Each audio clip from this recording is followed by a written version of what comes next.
मुळा आणि पवना नदीच्या संगमावर वसलेलं गाव म्हणजेच दापोडी. बोधे आणि इतर गावकऱ्यांच्या जमिनी शासनाने विकत घेऊन कॉलेज ऑफ मिलिटरी इंजिनिअरिंगची स्थापना केली. येथे जवळपास 200 वर्षांपेक्षा जास्त जुनं महादेवाचं मंदिर आहे. खरं तर दर्पपुदिका हे दापोडीचे पूर्वीचे नाव होते. कालांतराने त्याचे दापोडी असे नामांतर झाले. सन 1820 रोजी या दापोडीमध्ये ब्रिटिशांनी एक गव्हर्नर बंगला बांधला होता. तसेच आपला भारत देश स्वतंत्र झाल्यानंतर याच दापोडीमध्ये SD वर्कशॉप आणि PWDची स्थापना करण्यात आली. दिनांक 20 ऑगस्ट 1947 रोजी याच पुण्यातील दापोडीमध्ये सुभाष गोपाळराव बोधे यांचा जन्म झाला. वारकरी संप्रदायाचा वारसा असणाऱ्या कुटुंबात जन्म झालेले सुभाष बोधे हे लहान असतानाच विठ्ठल तरुण मंडळाच्या सहवासात होते. ढोल ताशा, लेझिम वाजवत दहीहंडी, गणेशोत्सव, रामनवमी असे विविध सण साजरे करण्यासाठी ते हिरिरीने सहभागी व्हायचे. याचबरोबर कबड्डी, क्रिकेट असे विविध खेळ ते अगदी उत्तम प्रकारे खेळायचे. सुभाष बोधे यांचे इयत्ता 1ली ते 7वी पर्यंतचे शालेय शिक्षण हे दापोडी येथेच झाले व त्यानंतर पुढील शिक्षण त्यांनी पुणे शहरातून घेतले. वयाच्या 10व्या वर्षीच सुभाष बोधे राष्ट्रीय सेवा दलामध्ये रुजू झाले आणि याच राष्ट्रीय सेवा दलामध्ये त्यांच्या कलागुणांना अधिक वाव मिळाला. राष्ट्रीय सेवा दलामधील विचारधारा आणि उपक्रमांनी त्यांना घडवले असे म्हणले तरी वावगे ठरणार नाही. राष्ट्रीय सेवा दलामध्ये असताना SM जोशी, नानासाहेब घोरे, जॉर्ज फर्नांडिस यांचा सहवास त्यांना लाभला. माझे जुने मित्र सुभाष बोधे हे भेटायला आलेले आहेत. आता सुभाष बोधे आणि आम्ही राष्ट्रीय सेवा दलातली मंडळी.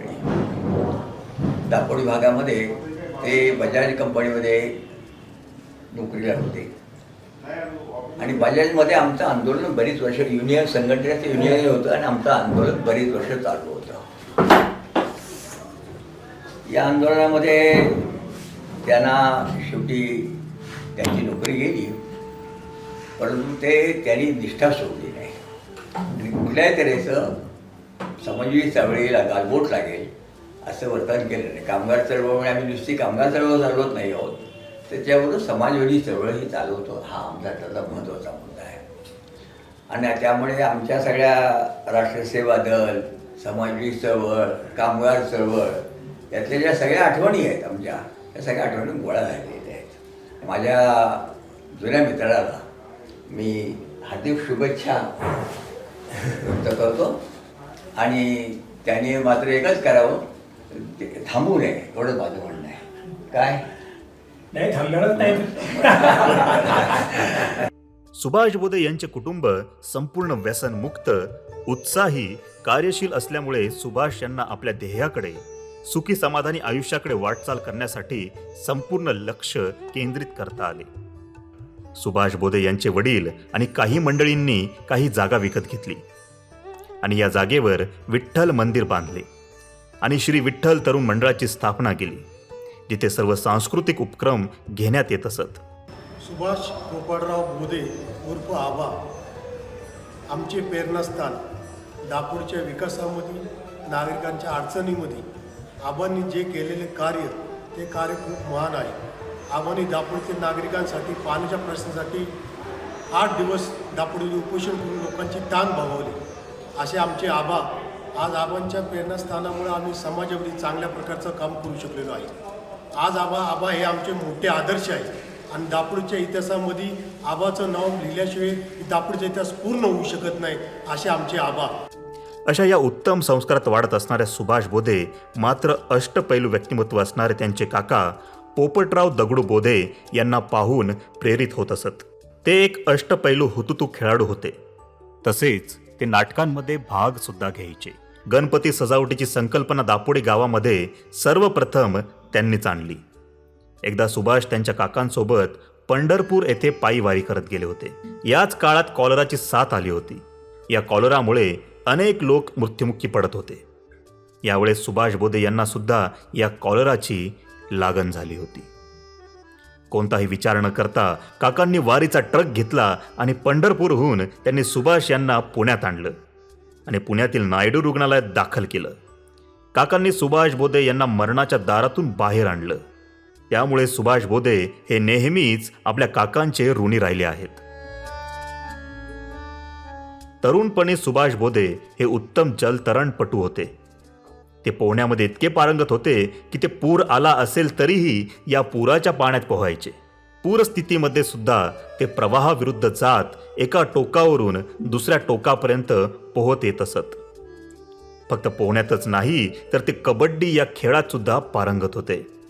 सुभाष बोधे यांची पकड पाहता अनेक खेळाडूंचे ते आदर्श होते. 75 वय जरी म्हटलं तरी या 75चा तरुण आजही एखाद्या 21 वर्षाच्या तरुणाला लाजवेल एवढी ऊर्जा आणि एवढं ताजेतवानपणा आणि उत्साह या माणसामध्ये भरलेला आपल्याला नेहमीच दिसतो. अशा या सुभाष बोधे यांची वयाच्या 18व्या वर्षी गंगूताई यांच्याशी लग्नगाठ बांधली गेली. सुभाष बोधे यांच्या पत्नी गंगूताई बोधे यांनी त्यांना नेहमीच साथ दिली व त्यांना कबड्डीसाठी प्रोत्साहन सुद्धा दिले.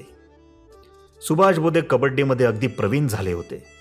जिल्हा परिषद, राज्य स्तरावर आणि राष्ट्रीय स्तरावर सुद्धा त्यांनी कबड्डी खेळली. त्यांचा एक जॉली स्पोर्ट्स क्लब नावाचा स्पोर्ट्स क्लब सुद्धा होता, ज्यामध्ये ते कबड्डी, व्हॉलीबॉल, क्रिकेट, फुटबॉल आणि हॉकी खेळायचे. एकदा सुभाष बोधे यांचा एक कबड्डी सामना रंगला होता. या सामन्याला स्वस्तिक रबर इंडस्ट्रीचे मालक श्री स्वस्तिक वैद्य हे सुद्धा उपस्थित होते. जेव्हा त्यांनी हा सामना पाहिला तेव्हा ते अत्यंत प्रभावित झाले आणि त्यांनी हे सर्व 10 खेळाडू यांना आपल्या कंपनीमध्ये नियुक्त करून घेतले आणि सांगितले, तुम्हाला येथे येऊन काम करण्याची गरज नाही. तुम्ही फक्त या, सराव करा आणि सर्व कंपन्यांमध्ये होणारी इंडस्ट्रियल चॅम्पियनशिप आपल्या कंपनीला जिंकवून द्या. सुभाष बोधे आणि त्यांचा संघ असे अनेक सामने जिंकण्यात यशस्वी ठरत होते. अशा प्रकारे उत्तम प्रकारे कबड्डी खेळत अनेक सामने जिंकत असत. त्यामुळेच बजाज ऑटोचे मालक राहुल बजाज यांनी सुभाष बोधे यांना नियुक्त केले. मी नितीन गोपाळराव बोधे, सुभाष बोधे यांचे 5 नंबर बंधू. वडिलांचं स्थान देणारे आमचे बंधू सुभाष गोपाळराव बोधे यांनी भरपूर आमच्या भावांसाठी भरपूर काही केलं आणि 3 भावांना बजाज ऑटोमध्ये त्यावेळेस सर्व्हिसला पण लावलं. माझी मुलगी निकिता, तिचं अचानक लग्नाचं कार्य जुळून आलं. त्याच्यामध्ये पण आबांचा म्हणलं तर त्यांच्या मुलाचा पण सिंहाचा वाटा दोघांनी आमच्यासाठी केला. मला आधार दिला मोठा आमच्या आबांनी. बजाजसाठी खेळताना सुद्धा सुभाष बोधे आणि त्यांच्या संघाने अनेक सामने जिंकले. सुभाष बोधे हे आपल्या कामात, खेळात अत्यंत सक्रिय असल्यामुळे दिनांक 1 मे 1988 रोजी त्यांना महाराष्ट्राचे त्या काळचे गव्हर्नर कासू ब्रह्मानंद रेड्डी यांच्या हस्ते कामगार गौरव पुरस्काराने सन्मानित करण्यात आले. सुभाष बोधे यांचे काम, जिद्द आणि चिकाटी यामुळे राहुल बजाज यांच्यासोबत त्यांची विशेष मैत्री झाली होती. यशाची अनेक उंच शिखरे सर करत असताना ते राष्ट्रीय सेवा दलात सुद्धा तितकेच सक्रिय होते. बालपणापासून समाजवादी पक्षाचं काम करत असताना त्यांना माननीय एस.एन. जोशी झाले, बाबा आढाव झालं, भाई वैद्य झाले, या सर्व लोकांचं सहकार्य त्यांना मिळालं, मार्गदर्शन मिळालं आणि त्यांचा तो सामाजिक कार्याचा पिंड घडतच गेला. हे करत असताना खेळामध्ये सुद्धा लक्ष देण्याचा त्यांनी प्रयत्न केला. स्वतः एक उत्तम खेळाडू म्हणून त्यांनी काम केलं. कबड्डी असेल, कुतुतू, त्याचबरोबर बास्केटबॉल, व्हॉलीबॉल अशा अनेक खेळांमध्ये त्यांनी प्रावीण्य गाजवण्याचा प्रयत्न केला. जो माणूस खेळामध्ये भाग घेतो तो सर्व जाती, धर्म, बाकीच्या गोष्टी सगळ्या विसरून जातो आणि एकरूपतेनं काम करण्याचा प्रयत्न करत असतो. की हेच काम सुभाष बोधे यांनी अनेक वर्ष केलं. माझ्यासारख्या सुद्धा सामान्य कार्यकर्त्याला त्यांनी सदैव सहकार्याचा हात माझ्या पाठीशी ठेवला आणि अनेक वेळा सामाजिक कामामध्ये त्यांनी मदत केली. विशेषतः निवडणुका असतील, या गोष्टीमध्ये असतील, स्वतःचा 4 पैसे लावून या निवडून आणण्यासाठी मला मदत केली आणि त्याचा मला फार उपयोग झाला असं मला वाटतं. आणि हे त्यांचे कायमचे उपकार माझ्यावर आहेत हे मी सदैव मान्यच करतो. राष्ट्रीय सेवा दलाच्या प्रत्येक खेळात उपक्रमात ते सहभागी होत असत. राष्ट्रीय सेवा दलात काम करत असताना ते माजी खासदार श्री विठ्ठल तुपे, श्री बाबा आढाव, मोहन धारिया, भाई वैद्य, कुमार सप्तर्षी, जॉर्ज फर्नांडिस यांच्या संपर्कात होते. आज तुम्ही इथं मोठ्या संख्येने जमला आणि आपण सर्वजण सुभाष बोधे यांचा गौरव करणार आहोत, त्यांचे 75 म्हणवणार आहोत. तर प्रश्न असा आहे की एक मुलगा वयाच्या 10व्या वर्षी एका छोट्या गावामध्ये कोणीतरी सांगितलं म्हणून सेवा दलाच्या शाखेत जातो आणि होता होता होता त्याचा पिंड समाजवादी लोकशाहीवादी असा जम होतो आणि भ्रष्टाचाराच्या विरुद्ध, अन्यायाच्या विरुद्ध आणि त्याप्रमाणे ते आपले कार्यक्रम करत सगळं आपलं आयुष्य त्यात घालवतात आणि त्याचा समाज गौरव करतो. याचा अर्थ असा आहे की समाजाला कुठेतरी ह्या लोकांच्या कार्याची दखल घ्यावीशी वाटते. असे कार्यक्रम म्हणायला व्यक्तीचे असतात पण ते व्यक्तीचे नसतात. तो समाज त्यांचा गौरव करून आपली इच्छा दाखवत असतो की असे प्रामाणिक माणसं समाजकारणात आणि राजकारणात असावेत. सुभाष बोधे यांनी आपली जन्मभूमी दापोडी येथे राष्ट्रीय सेवा दलाची शाखा सुरू केली. या शाखेचे काम अत्यंत सक्रिय असल्यामुळे सन 1982 रोजी न्यूझीलंडचे पंतप्रधान सर रॉबर्ट मल्डून पुणे दौऱ्यावर आले असता त्यांनी प्रत्यक्ष भेटीसाठी आणि संस्कृती पाहण्यासाठी दापोडीची निवड केली. त्यावेळेस त्यांनी शाखा प्रमुख या नात्याने त्यांचे दापोडीमध्ये स्वागत केलं व त्यांना कबड्डी, मल्लखांब यांसारख्या भारतीय मर्दानी खेळांची ओळख करून दिली. ते खेळ त्यांना दाखवले. दुरितांचे तिमिर जावो, विश्व स्वधर्म शौर्य पावो, जो जे वांचिले ते लाभो प्राणी जातं. या संत श्रेष्ठ ज्ञानेश्वर माऊलींच्या उक्तीप्रमाणे दापोडीमध्ये राजकारण, समाजकारण, क्रीडा या सर्व क्षेत्रामध्ये ज्याला जे जे काय पाहिजे ते देण्याची वृत्ती असणार आमचे एक राजकीय व्यक्तिमत्व दापोडी भूषणजी सुभाष बोधे. ऐन तारुण्यामध्ये दापोडीला एक चांगला उमेदवार मिळावा म्हणून त्यावेळेस सर्व मंडळांच्या वतीने ॲडव्होकेट M.K. काळभोर यांच्या विरोधात उमेदवारी मिळवून दापोलीच्या विकासासाठी प्रयत्न करत असताना बजाज ऑटोसारख्या ठिकाणी कामगार नेते, गुणवंत कर्मचारी, दापोडी शिक्षक पालक संघाचे संस्थापक अध्यक्ष अशा अनेक माध्यमातून कार्य करत असताना जॉली क्लबला राष्ट्रीय स्तरावरती मान देण्याचं काम आदरणीय सुभाष बोधे यांनी केलेलं आहे. समाजामध्ये सुभाष बोधे यांच्या कामाची व्याप्ती वाढत होती आणि सुभाष बोधे यांना याहून अधिक काम करायचे होते. अधिक काम करायचे असेल तर राजकारणाचा आधार घ्यावा लागेल हे सुभाष बोधे यांना माहिती होते आणि म्हणूनच सुभाष बोधे 1974 रोजी पहिल्यांदा निवडणुकीच्या रिंगणात उतरले. 1974 पासून ते एकूण 8 वेळा निवडणूक लढले पण प्रत्येक वेळेस पदरी अपयशच आलं. परंतु निराश न होता आपल्या समाजवादी पक्षाचे अस्तित्व दापोडीमध्ये कायम ठेवण्यासाठी ते प्रत्येक निवडणूक लढत असत. एक सच्चा कार्यकर्ता, प्रामाणिक काम करणारा आणि कुठल्याही फळाची अपेक्षा न ठेवणारा असं हे व्यक्तिमत्व आहे. ज्या काही पक्षाचं काम असेल त्या पक्षाचं काम प्रामाणिकपणे करणे, पक्षाकडनं कुठलीही अपेक्षा ठेवलेली नाही आणि निरपेक्षपणे काम करत राहिले. प्रत्येक वेळी निवडणुकीला उभं राहायचं. मला मत मिळो न मिळो, मी विजयी होऊ देत नको होऊ देत, तो भाग नव्हे. परंतु समाजातल्या व्यक्तीशी संपर्क साधणं, त्यांच्या घरापर्यंत पोहोचणं, त्यांच्या समस्या जाणून घेणं हे त्यांचं महत्त्वाचं काम होतं आणि ते निवडणुका संपल्यानंतरसुद्धा ते काम ते प्रामाणिकपणे करत असत. त्यांनी नेहमीच निष्पक्ष निवडणूक लढवली.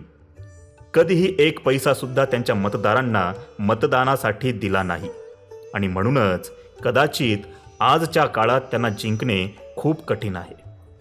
जेव्हा प्रभागात महिला आरक्षण असत तेव्हा त्यांच्या पत्नी निवडणूक लढवत असत. त्यांच्या पत्नीने त्यांना आयुष्याच्या प्रत्येक वाटचालीत साथ दिली आहे. कुठलेही काम असो, सामाजिक क्षेत्रामध्ये त्यांच्या पाठीशी उभं राहून मी काम करते आणि ते पण म्हणजे आयुष्यभर त्यांनी समाजाचं काम केलेलं आहे. कुपोषण तुम्हाला सांगते, राजकीय क्षेत्रामध्ये सर्व क्षेत्रामध्ये ते काम करतात. त्यांच्या पाठीमागं मी पण उभी राहून त्यांच्याशी बरोबरीने काम करत असते आणि ते काय सत्तेसाठी भांडतात. एवढं त्यांना खोटं आवडत नाही, सत्तेसाठी मग खूप भांडतात ते, असं आहे त्यांचं. निवडणुकीत पराभूत झाले असले तरी ते काम करण्यापासून थांबले नाहीत. मुलांना चांगले शिक्षण मिळावे यासाठी त्यांनी 1976 मध्ये पालक शिक्षक संघाची स्थापना केली. पालक शिक्षक संघाची गरज ओळखून हा संघ प्रत्येक शाळेत सक्तीचा करण्यासाठी त्यांनी तत्कालीन शिक्षण मंत्री रामकृष्ण मोरे यांना पत्रही दिलं होतं. परंतु या संघाची गरज ओळखून हा संघ प्रत्येक शाळेत अनिवार्य करण्यासाठी 25 वर्ष लागली. पूर्वी दापोडी हा पुणे महानगरपालिकेचा एक भाग होता आणि हा भाग पुणे महानगरपालिकेच्या सीमेवर असल्यामुळे येथे विशेष असा कोणताही विकास करण्यात आला नव्हता. दापोडीचा विकास हवा असेल तर दापोडीचे विलिनीकरण हे पिंपरी चिंचवड महानगरपालिकेमध्ये होणे आवश्यक आहे हे सुभाष बोधे यांना ज्ञात होतं. त्यामुळे त्यांनी दापोडीचे पिंपरी चिंचवड मनपामध्ये विलिनीकरण व्हावे यासाठी अनेक प्रयत्न केले. परंतु शेवटी सुभाष बोधे यांनी 10 दिवसांचे उपोषण केले. त्यानंतर सर्व दापोडी येथील नागरिक एकत्र आले, ज्यामुळे त्यांना दापोडीचे पिंपरी चिंचवड मनपामध्ये विलिनीकरण करण्यास यश प्राप्त झाले आणि तेव्हापासून दापोडीच्या खऱ्या विकासाला सुरुवात झाली. नमस्कार, मी दीपक नाना पुगळे. दापोडीमधलं जे आरो टॉकीज दापोडी हे जे 1947 साली सुरू झालेलं चित्रपटगृह आहे त्याचा मी एक भागीदार आहे. सुभाषबाबा बोधे हे अत्यंत निस्पृह कार्यकर्ते. दापोडीचा प्रश्न ज्याला निर्माण झाला की पिंपरी चिंचवडमध्ये दापोडी समाविष्ट व्हावी का, त्याला एक कृती समिती स्थापन करण्यात आली आणि त्या कृती समितीमध्ये आम्ही त्यांनाही घेऊन प्रयत्न केला, पण यश फार उशिरा आलं. आणि मग त्याच्यानंतर असा विचार करण्यात आला किंवा नैसर्गिक बाउंड्रीचा जर विचार केला तर आपली जी मुळा नदी आहे त्या मुळा नदीच्या उत्तरेकडचा भाग हा पिंपरी चिंचवडला जावा आणि मुळानगरच्या दक्षिणेचा भाग म्हणजे बोपोडी वगैरे विभाग हा पिंपरी चिंचवडमधून वगळून पुणे महानगरपालिकेला जोडण्यात यावा. आणि हे कार्य करण्यामध्ये सुद्धा सुभाष भाऊंचा अतिशय मोठा हात होता. नेहमी कष्टच करत राहिले, परिश्रमच करत राहिले आणि लोकांना जे काही निस्वार्थ बुद्धीने चांगले देता येईल ते चांगलं देण्याचा त्यांनी प्रयत्न केला. आणीबाणीच्या काळात सुभाष बोधे हे सरकारच्या हुकुमशाही विरोधात लढत होते आणि त्यामुळे ते जेल भरो आंदोलनात सहभागी झाले. या आंदोलनात ते लोकांचा गट तयार करत व त्यांना तुरुंगात जाण्यासाठी पाठवत असत. ते स्वतः सुद्धा तब्बल 1 महिन्यांसाठी तुरुंगात होते. आणीबाणीच्या काळात ते जवळजवळ 1 महिनाभर तुरुंगात होते, परंतु कसलीच त्यांनी तडजोड न करता त्यांचं ते एक महिन्याचा जेल त्यांनी भोगली होती. तसेच त्यांनी नंतर मला अनेक अशी कामं सांगितली होती आणि ती सर्व कामं मी त्यांची पुरी केली होती. ते स्वभावाने सुद्धा अत्यंत चांगले आहेत. ज्यावेळी ते कामगार नेते म्हणून काम करत होते त्यांच्या अधिकाऱ्यांशी आणि त्यांच्या सहकाऱ्यांशी एक चांगले जिव्हाळ्याचे संबंध होते आणि त्याच जीवावर त्यांनी मला वाटतं बजाज साहेबांचं मन जिंकलं होतं. सुभाष बोधे हे सत्यशोधक होते. सत्याचा विजय व्हावा यासाठी आपण कोणाच्या विरोधात आंदोलन करत आहोत हे त्यांनी कधीच पाहिले नाही. म्हणूनच त्यांनी कर्मचाऱ्यांच्या मागणीसाठी त्यांचा प्रिय मित्र राहुल बजाज यांच्या विरोधातही उपोषण केले. सुभाष बोधे यांना दंडाधिकारी पदाने सन्मानित करण्यात आले, जेथे त्यांना पोलीस ठाण्यातील प्रलंबित प्रकरणे सोडवण्यासाठी दिली गेली. सुभाष यांनी अशी अनेक प्रकरणे, दुर्बल लोकांच्या अनेक समस्या सोडवल्या. समाजातील सर्व वयोवृद्ध नागरिकांना एकत्र आणण्यासाठी सुभाष बोधे यांनी ज्येष्ठ नागरिक संघटनेची स्थापना केली, ज्यामध्ये 600 ज्येष्ठ नागरिक सहभागी झाले. ते कबड्डीमध्ये 1 नंबरची प्लेअर होते.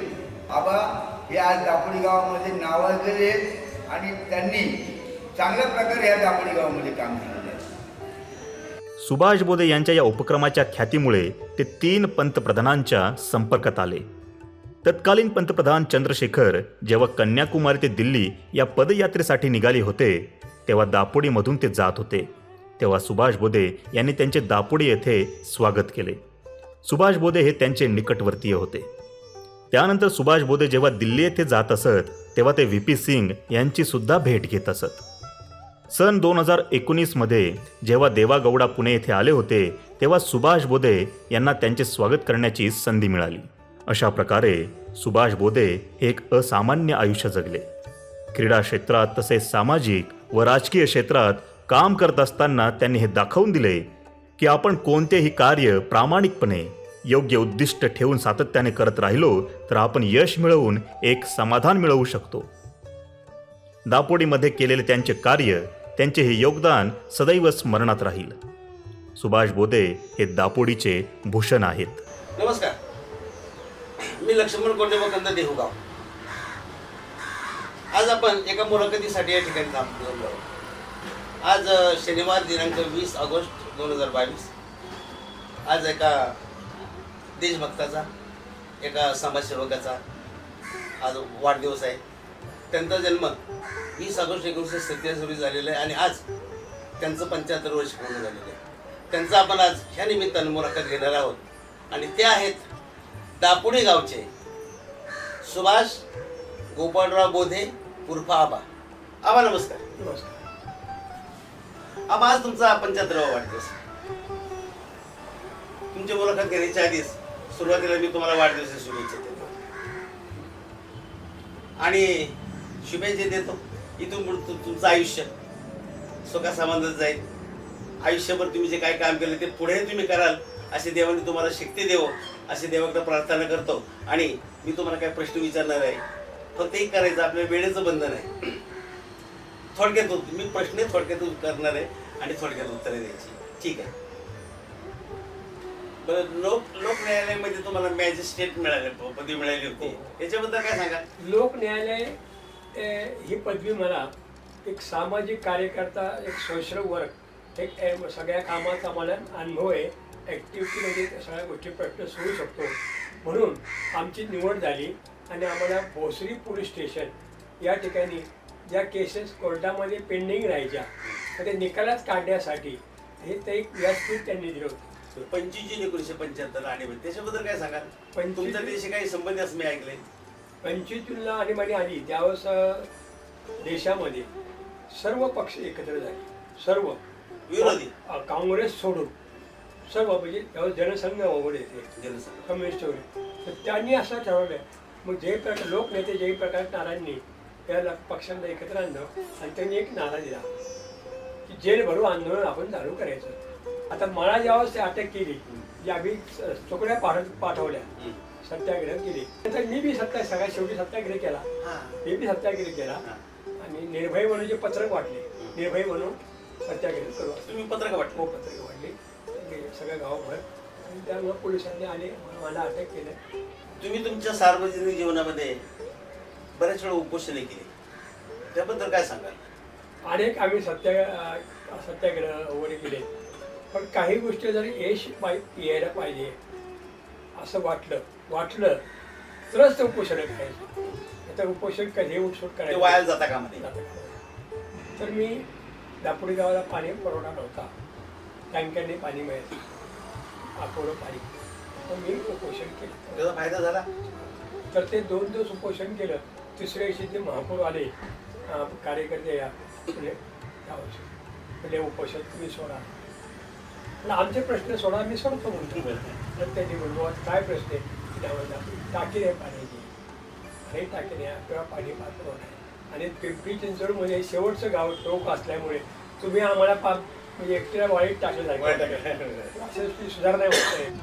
10 दिवस मी भिंगाई मंदिर बॉम्बे रोडला त्याच्या समोर 10 दिवस प्राणांतिक उपोषण केलं. हा, फिरंगाई देवीच्या मंदिरासमोर 10 दिवस. 10 दिवस एकट्याने. नंतर दुसऱ्या दिवशी माझ्याबरोबर एक नामदेवराव लक्ष्मण काठे ते बसले. दुसऱ्या दिवशी नंतर कदम, वासुदेव कदम हा एक कार्यकर्ता होता, तोही बसला. आबा बोधे हे आमची व्याही आहेत. 4 वर्षापूर्वी यांची आमची सोयरीक झाली. यांची मुलगी आमच्या सुनबाई आहेत. यांनी आम्हाला एक चांगली मुलगी दिली, एक चांगली सुनबाई दिली, हा एक. आणि दुसरा मुद्दा असा की यांच्यासारखे व्याही आम्हाला मिळाले, चांगल्या सुनबाई आम्हाला मिळाल्या, यांच्यासारखे चांगली व्याही मिळाले, याचा मला आनंद वाटतो. गावकऱ्यांनी, दापोडीच्या गावकऱ्यांनी आबांच्याबद्दल खूप काही सांगितलं, मी सगळ्यांना ऐकलं. आणि तर मी गावकऱ्यांना असं सांगेन की तुम्ही आबांचा आज वाढदिवसानिमित्त पुष्पगुच्छ देऊ नका. माझं असं म्हणणं, सगळ्या गावकऱ्यांनी एकत्र यावं. एक काळ असा होता की आबांनी सगळं गाव एका निमित्तानं एकत्र आणलं होतं. आता मी असं सांगेन, तुम्ही आता एकदा सगळ्यांनी एकत्र येऊन आबांना एकदा नगरपालिकेवर निवडून द्यावं अशी एक माझी इच्छा आहे. ते गावकऱ्यांनी ते करावं असं मला वाटतं. आबा तुम्ही महान आहात, खरोखर तुम्ही महान आहात. तुम्हाला मानाचा मुजरा करतो. You are great. I salute you. त्यांना त्यांच्या 75व्या जन्मदिनाच्या कोटी कोटी शुभेच्छा. त्यांचे आशीर्वाद सदैव आमच्या पाठीशी राहोत हीच ईश्वरचरणी प्रार्थना.